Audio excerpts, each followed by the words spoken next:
nang hindi pa kilala ng mga tao ang Diyos.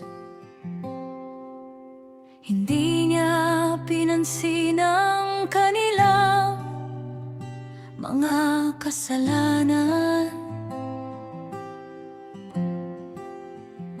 Ngunit ngayon, inuutusan ng Diyos ang lahat ng tao sa lahat ng lugar na magsisi at talikuran ang kanilang masamang gawain.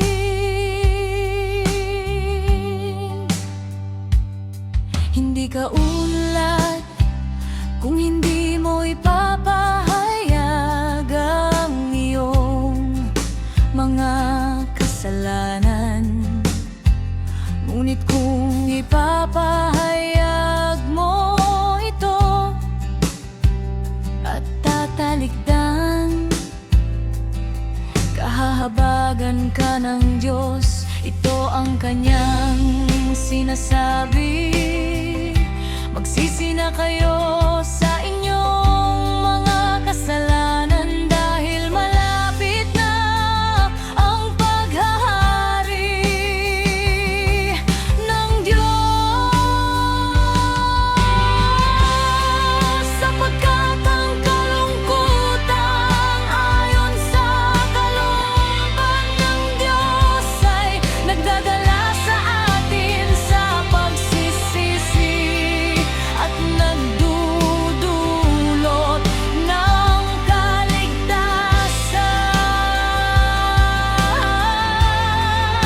Hindi pinagsisihan ang ganitong kalungkutan, ngunit ang kalungkutan ng mga taong makamundo ay nagdadala sa kanila sa kamatayan.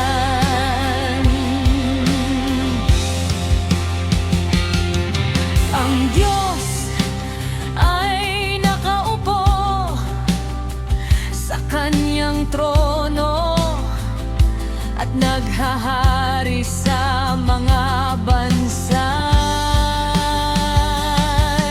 Sinabi niya, dumating na ang takdang panahon, malapit ng paghahari ng Diyos. Pagsisihan na ninyo ang inyong mga kasalanan at maniwala kayo sa magandang balita.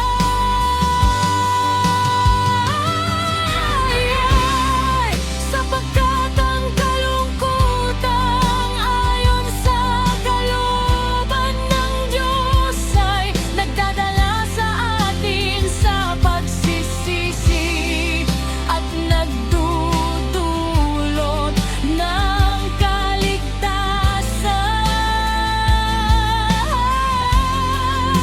Hindi pinagsisihan ang ganitong kalungkutan, ngunit ang kalungkutan ng mga taong makaundo ay nagdadala sa kanila sa kamatayan. Hindi nyo ba alam na hindi magmamana ng kaharian ng Diyos ang masasama? Huwag kayong palilinlang, sapagkat kailan may hindi magmamana ng kaharian ng Diyos. Ang mga immoral, sumasamba sa Diyos-Diyosan, nangangalunya, nakikipagrelasyon sa kapwa lalaki o babae,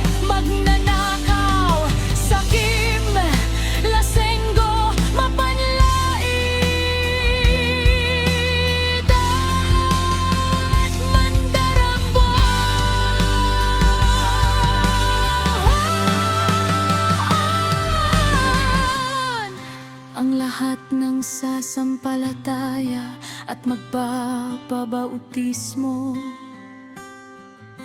ay maliligtas.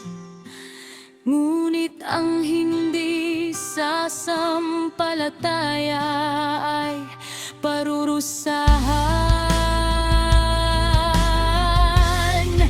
At ito ang mga palatandang makikita sa mga taong sumasampalataya sa akin, sa pamamagitan ng aking kapangyarihan. Magpapalaya sila ng masasamang espiritu, magsasalita sila sa ibang mga wika. Kung dumampot man sila ng mga ahas o makainom ng anumang lason, ay hindi sila mapapahamak. At gagaling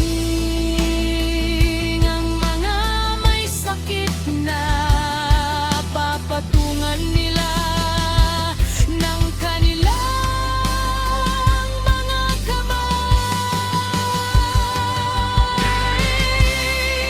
Sapagkat ang kalungkutan ayon sa kalooban ng Diyos ay nagdadala sa atin sa pagsisisi at nagdudulot ng kaligtasan.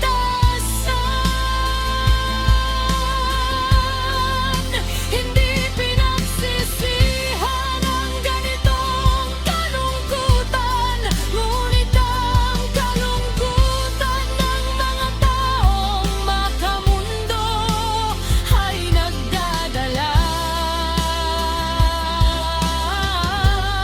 sa kanila sa kamatayan.